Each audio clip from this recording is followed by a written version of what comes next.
Emergency के 50 साल पूरे प्रधानमंत्री नरेंद्र मोदी ने पोस्ट कर कहा, इमरजेंसी लोकतंत्र का काला अध्याय। इस दिन को संविधान हत्या दिवस के रूप में मनाता है भारत।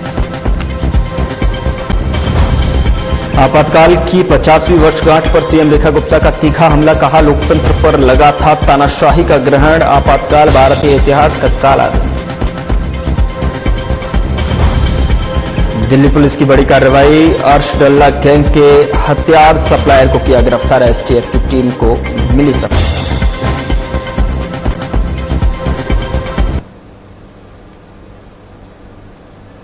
नमस्कार, मैं हूं आपके साथ गौरव राजेंद्र। बुलेटिन की शुरुआत करते हैं। प्रधानमंत्री नरेंद्र मोदी ने ट्वीट किया है जिसमें उन्होंने कहा कि आज भारत के लोकतांत्रिक इतिहास के सबसे काले अध्याय में से एक आपातकाल लागू होने के 50 साल पूरे हो गए हैं। साथ ही आपको बता दें कि भारत के लोग इस दिन को संविधान हत्या दिवस के रूप में मनाते हैं। इस दिन भारतीय संविधान में निहित मूल्यों को दरकिनार कर दिया गया है। साथ ही आपको बता दें कि मौलिक अधिकारों को निलंबित कर दिया गया, प्रेस की स्वतंत्रता को खत्म कर दिया गया और कई राजनीतिक नेताओं, सामाजिक कार्यकर्ताओं और छात्रों, आम नागरिकों को जेल में डाल दिया गया। ऐसा लग रहा था जैसे उस समय सत्ताधारी कांग्रेस सरकार ने लोकतंत्र को बंधक बना लिया था। सीएम रेखा गुप्ता ने कार्यक्रम के दौरान इमरजेंसी को याद किया और कांग्रेस पर निशाना साधा। उन्होंने कहा कि जो लोग आज संविधान की कॉपियां लेकर जेब में घूमते हैं और दावा करते हैं कि संविधान को दबाया जा रहा है, मैं उनसे कहना चाहती हूं कि पूरा देश गवाह है कैसे उनको पूर्वजों ने संविधान को दबाया और कुचला। पूरा देश इसका गवाह है। यह हमारे इतिहास का एक काला अध्याय था जब लोकतंत्र को कुचला गया। ऐसे समय में जब देश गरीबी, बेरोजगारी और भ्रष्टाचार से जूझ रहा था, एक निकम्मी सरकार अपनी सत्ता बचाने में व्यस्त थी। सच्चा लोकतंत्र तब होता जब इंदिरा गांधी इस्तीफा देती, लोगों को सत्ता वापस सौंपती और माफी मांगती। उस 25 जून 1975 को बनाया गया जब लोकतंत्र के सूर्य पे ग्रहण लगा, जब जुल्मों सितम का दौर शुरू हुआ। ऐसा दौर जिसकी भोर कब होगी ये तक भी लोगों को मालूम नहीं था। जेलें भर दी गई ठूस ठूस कर, पूरा का पूरा कानून रौंद दिया गया। तानाशाह गद्दी पे बैठे रहे और सत्ता की चाह उनको लपेटे रही। कई बार मुझे लगता है कि वो कहने को नारी थी पर बहुत भारी शातिर थी। पूरा देश जिसने बंदी गृह बना दिया, जहां पर ना कोई अपील थी, ना कोई दलील थी, ना ही कोई अनुग्रह सुना जा रहा था। स्वतंत्र भारत के इतिहास में एक काला अध्याय, हर एक पंक्ति में जहां पर मनमानी और अन्याय लिखा था, और आज जो यहां प्रदर्शनी हम सब ने देखी, एक एक प्रदर्शनी में लिखा हुआ एक एक वाक्य सत्य है। ऐसा सत्य जिसको याद करते हुए, जिसको अनुभव करते हुए रोंगटे खड़े हो जाते हैं। वो संविधान की हत्या का दिवस था, वो लोकतंत्र की हत्या का दिवस था। ये 25 जून 1975 कुठाराघात था, और वो भी केवल 2-4 दिन का नहीं, 2-4 महीने का नहीं, पूरे 21 महीने तक देश में लाखों लोग जेलों में डाल दिए गए। और क्यों? केवल और केवल सत्ता के मोह में। आज आदरणीय मनोहर लाल खट्टर जी केंद्रीय मंत्री हमारे बीच में उपस्थित हैं। मैं अभी उनसे बात कर रही थी कि आपको तो एक एक वाक्य, एक एक क्षण कंठस्थ होगा, क्योंकि हमने तो उस अनुभव को लिया नहीं, देखा नहीं, केवल सुना है। परंतु आप तो उस घटनाक्रम के साक्षी रहे। और पूरे देश में जिस तरीके की क्रूरता हुई और उस समय की पीड़ा की कथाएं यदि हम सुनते हैं, तो कांग्रेस का जो लोकतंत्रवादी नकाब है उसको नोच नोच के उखाड़ा जा सकता है। वो लोग जो आज संविधान की कॉपियां जेब में लेके घूमते हैं, कहते हैं कि संविधान को दबाया जा रहा है। मैं उन्हें बताना चाहती हूं, जिस संविधान की पुस्तिका लेकर आप जेब में लिए घूमते हो, उस संविधान को आपके ही वंशजों के द्वारा कुचला गया और पूरा देश उसका साक्षी है। एक ऐसा समय जो हमारे इतिहास में लोकतंत्र का काला अध्याय, जब पूरा देश गरीबी, बेरोजगारी और भ्रष्टाचार से जूझ रहा था, तो तब की निकम्मी सरकार अपनी सत्ता बचाने में लगी हुई थी। लोकतंत्र का बचाने की दिशा में कार्य तो तब माना जाता जब उस समय इंदिरा गांधी जी अपना इस्तीफा देती, जनता को सत्ता सौंपती और माफी मांगती, परंतु नहीं, उन्होंने वो सब काम किए जो उनकी कुर्सी बचाने के लिए ठीक थे, चाहे उसमें सच्चाई पे सेंसर लगाया गया हो, विचारों को बंद किया गया या फिर जेलें भर दी गई। पार्टी ने उसको आपातकाल का नाम दिया, पर 1 लाख से ज्यादा लोगों पे मुकदमे दायर किए गए। आप प्रदर्शनी में देखेंगे कि उस समय के जितने वरिष्ठ नेता देश में होते थे, उन सब के खिलाफ के वारंट निकाल दिए गए। प्रदर्शनी में वो वारंट साक्षात लगाए गए हैं, चाहे वो अटल बिहारी वाजपेयी जी हो, मदन लाल खुराना जी हो, अडवाणी जी हो, बलराज मधोक जी हो। लाखों लोकतंत्र सेनानियों को जेल में डाला गया, उनके परिवार रोते बिलखते रह गए। एक एक की कहानी सुनो तो रोंगटे खड़े हो जाते हैं।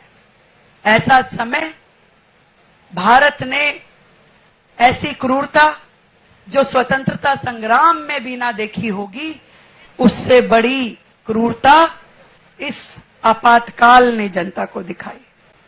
वो परिवार जिसको केवल सत्ता और सिंहासन चाहिए था, जिसने मीडिया की आजादी कुचल दी,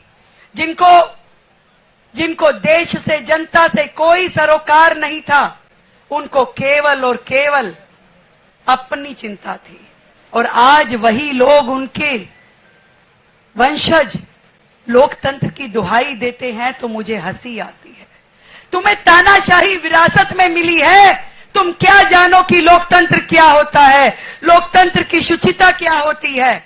मैं तो इतना कह सकती हूं कि आज हम अगर इस 25 जून को याद कर रहे हैं, इसकी प्रदर्शनी लगा करके आने वाली पीढ़ियों को दिखा रहे हैं, तो उसके पीछे एकमात्र ध्येय है कि लोकतंत्र के इतिहास में कभी ऐसा काला अध्याय भविष्य में कभी जुड़ने ना पाए। आज की पीढ़ियों को उसके लिए लगना पड़ेगा। और मैं ये कि देश आजाद हुआ 47 में, संविधान बना, हमने शासन व्यवस्था में लोकतंत्र को चुना, बहुत सी कार्य पद्धतियां हैं, लेकिन पहली सरकार तो कांग्रेस ने कोई लोकतंत्र नहीं, कोई चुनाव नहीं, ये मान करके कि जैसे उन्हीं का एकाधिकार हो और बिना चुनाव के अपनी सरकार बनाई, कोई बात नहीं, पहली सरकार बननी थी। लेकिन 52 में पहली बार जब चुनाव हुए तो अपने लोगों ने भारतीय जनसंघ बनाया, और जनसंघ भी इसलिए, सत्ता के लिए नहीं, एक बहुत मजबूत विपक्ष बनाने के लिए हमने वो चुनाव लड़ा और हमारे 3 सांसद बने।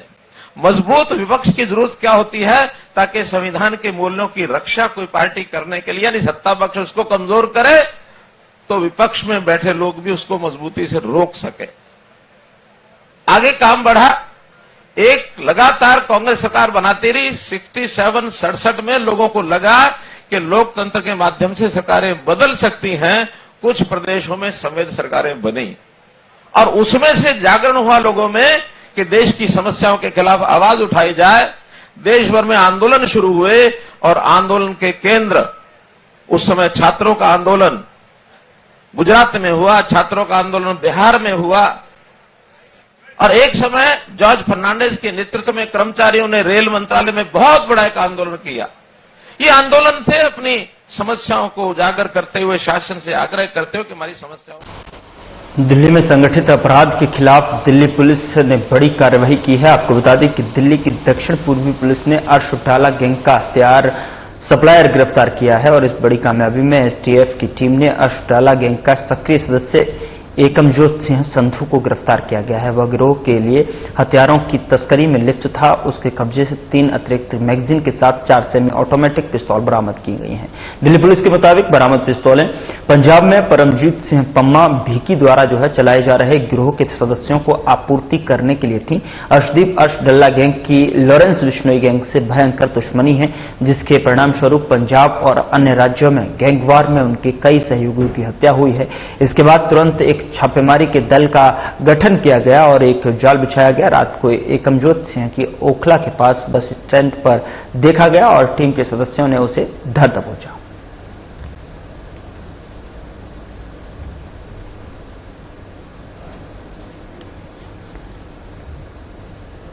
दिल्ली के मंगोलपुरी स्थित मस्जिद पर पहुंचे ज्वाइंट सीपी, जहां पर ज्वाइंट सीपी ने मस्जिद पर चल रही तोड़फोड़ की कार्रवाई का जायजा लिया और इस दौरान उन्होंने शांति व्यवस्था को देखते हुए पूरी स्थिति का जायजा लिया और इस दौरान उनके साथ बाहरी जिला के डीसीपी, एडिशनल डीसीपी और एसीपी और एसएचओ भी मौजूद थे और सुरक्षा व्यवस्था को ध्यान में रखते हुए डीसीपी ने एक निर्देश दिया कि दिल्ली के मंगोलपुरी स्थित मस्जिद पर चल रही तोड़फोड़ की कार्यवाही पिछले लंबे समय से चर्चा का विषय रही है। यह मस्जिद पिछले लंबे समय से मस्जिद का अवैध हिस्सा रहा है। विवादित बता दें कि मस्जिद के अवैध हिस्से को तोड़ने का हाईकोर्ट भी आदेश दे चुका। मौके पर भारी पुलिस बल की पैरामिलिट्री फोर्सेस जवान भी तैनात थे।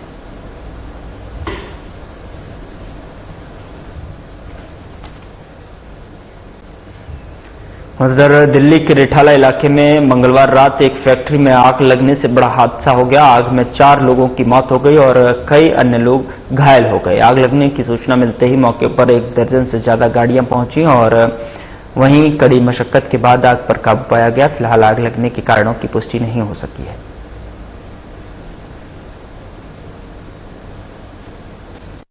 ये बिल्डिंग ग्राउंड प्लस 4 बिल्डिंग है और इसमें पूरे में ही आग लगी थी ग्राउंड से लेकर ऊपर तक। और रात को 3 कैजुअलिटी और 3 रेस्क्यू किए गए थे टोटल 6 आदमी और अभी काम जारी है। सर 3 डेथ की अभी रिपोर्टेड है और एक अभी लोकेट हुए हैं। देखते हैं कि वो बॉडी है या क्या। अभी भी लगातार जारी है, क्या लगता है और भी जो हो सकती है? देखिए अभी काम चालू है, फायर फाइटिंग प्रोसेस चालू है। अभी हम लोग देख रहे हैं, अभी पूरा रेस्क्यू जो सर्च है वो भी फाइनल होगी फायर फाइटिंग की। अभी काम जारी है, क्या लगता है कितना समय उसको देखिए अभी मैक्सिमम मैंने आग बुझा ली है। कूलिंग प्रोसेस कंटिन्यू है और संभवतः 1 घंटा 1.5 घंटे के अंदर हम लोग इसको कंप्लीट करें। नॉर्थ दिल्ली इलाके में स्पेशल स्टाफ और बदमाशों के बीच मुठभेड़ हुई, जहां पर प्रेमबाड़ी पुल के नजदीक नहर पर स्पेशल स्टाफ के इंस्पेक्टर सोमवीर की टीम को बदमाशों के बीच में मुठभेड़ देखने को मिली। दोनों ओर से 3 राउंड चली गोलियां, जहां पर अशोक विहार में हुई लूटपाट के आसपास यहां पर ये देखने को मिली है। साथ ही आपको बता दें कि दिल्ली की डबल इंजन सरकार ने राजधानी के व्यापारियों के लिए एक ऐतिहासिक निर्णय लिया है। दिल्ली व्यापारी कल्याण बोर्ड के गठन को स्वीकृति दी गई है। यह बोर्ड न केवल व्यापारियों के कल्याण, सामाजिक सुरक्षा और आर्थिक सशक्तिकरण की दिशा में कार्य करेगा, बल्कि दिल्ली को ईज ऑफ डूइंग बिजनेस और निवेश के लिए देश की सबसे अनुकूल राजधानी बनाने की दिशा में मील का पत्थर सिद्ध होगा। और इस बोर्ड के माध्यम से छोटे से लेकर बड़े व्यापारियों तक सभी की समस्याओं का स्थायी समाधान सुनिश्चित किया जाएगा। सीएम रेखा गुप्ता ने पीसी की, साथ ही मस्जिद मनजिंदर सिंह सिरसा भी मौके पर मौजूद रहे। उन्होंने क्या कुछ कहा, सुनिए आप। सरकार के मात्र 4 महीने के कार्यकाल में ही हम इसके गठन की फॉर्मेलिटीज को पूरा कर पाए और ये है दिल्ली के व्यापारियों के लिए कल्याण बोर्ड, दिल्ली व्यापारी कल्याण board, Delhi traders welfare board. इसका इस कैबिनेट में हमने गठन को अप्रूवल दिया और ये एक ऐसा बोर्ड जो कि एक वैधानिक निकाय होगा, सोसाइटी रजिस्ट्रेशन एक्ट 1860 के तहत पंजीकृत होगा और एक ऐसा राजनीतिक कदम जो सरकार की प्रतिबद्धता को भी दर्शाता है और दिल्ली के व्यापारी समुदाय की भलाई, उनकी आर्थिक सुरक्षा, उनकी स्थिरता को भी बढ़ावा देने वाला ये कदम है, और जिसके मुख्य उद्देश्य यदि मैं कहूं कि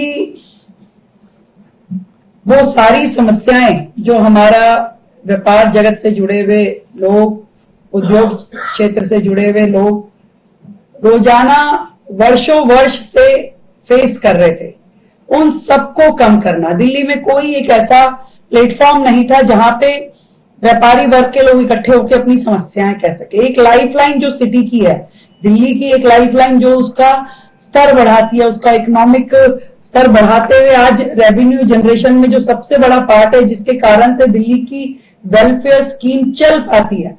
इससे पहले वो बिल्कुल निस्सहाय होकर के कि कोई मदद करने वाला प्लेटफॉर्म, कोई सुनने वाला, कोई समस्याओं का निवारण करने वाला कोई प्लेटफॉर्म दिल्ली में उपलब्ध ही नहीं था।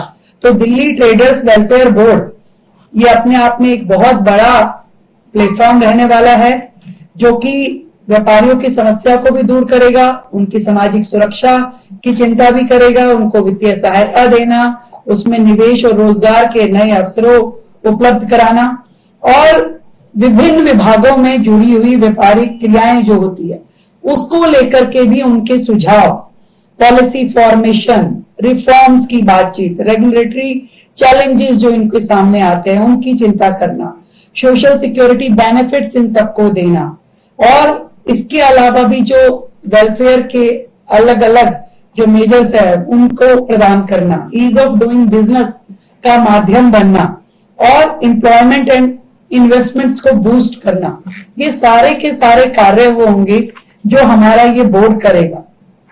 और मैं समझती हूँ कि दिल्ली सरकार और व्यापारियों के बीच में संवाद करने का एक मजबूत चैनल बनने वाला है। व्यापारियों से जुड़ी हुई कानूनी जो औपचारिकताएं हैं उनको सरल बनाने का ये माध्यम बनेगा, और व्यापारी और उनके कर्मचारियों के हितों में नीतिगत सुझाव देने का भी ये प्लेटफॉर्म होगा। सामाजिक सुरक्षा में जैसे लाभ, बीमा, स्वास्थ्य सेवा से जुड़े हुए कार्यक्रम उनके लिए करना भी इस प्लेटफॉर्म का काम रहेगा, और व्यापारियों से जुड़ी हुई कोई भी समस्या हो उसका समाधान इससे हो पाएगा। इस पूरी की पूरी वेलफेयर बोर्ड को फंडिंग के लिए हमने 10 करोड़ रुपए अपने बजट में ऑलरेडी सैंक्शन किया था, जो कि ग्रांट इन एड के रूप में 10 करोड़ रुपए ट्रेडर्स वेलफेयर फंड के नाते से इनको दिए जाएंगे, और ये सारा फंड वेलफेयर स्कीम्स में, स्किल डेवलपमेंट में, मेंटरशिप प्रोग्राम्स में, इन सब पे लगाया जाएगा। मैं इसके गठन का इसका स्ट्रक्चर भी बताना चाहूंगी। इसमें ऑनरेबल मिनिस्टर ऑफ इंडस्ट्रीज इसके चेयरमैन रहने वाले हैं, और इसमें बाकी जो है मेंबर सेक्रेटरी जो होंगे वो कमिश्नर इंडस्ट्रीज डिपार्टमेंट रहेंगे। ट्रेजरार जो है वो nominated deputy commissioner level officer रहेंगे। अदर मेंबर्स जो हैं उसमें official from MCD, official from labour department, trade and taxes, कुल मिलाकर के 15 सदस्यीय समिति होगी, जिसमें चेयरमैन, वाइस चेयरमैन के अलावा टोटल 9 लोग जो होंगे जो व्यापार के जगत से जुड़े हुए वो एक्टिविस्ट होंगे, जो व्यापारियों की समस्याओं के लिए लगातार कार्यरत रहते हैं, और उसके अलावा 6 लोग जो हैं वो सरकार में अधिकारी और मंत्री जी स्वयं होंगे। तो 15 सदस्यीय ये बोर्ड रहेगा। इसकी वर्किंग उस प्रकार से शुरू होगी, और किसी भी प्राकृतिक आपदा, आग, बाढ़, महामारी, इन सब में नुकसान होने की स्थिति में फिलहाल बुलेटिन में इतना ही। नमस्कार।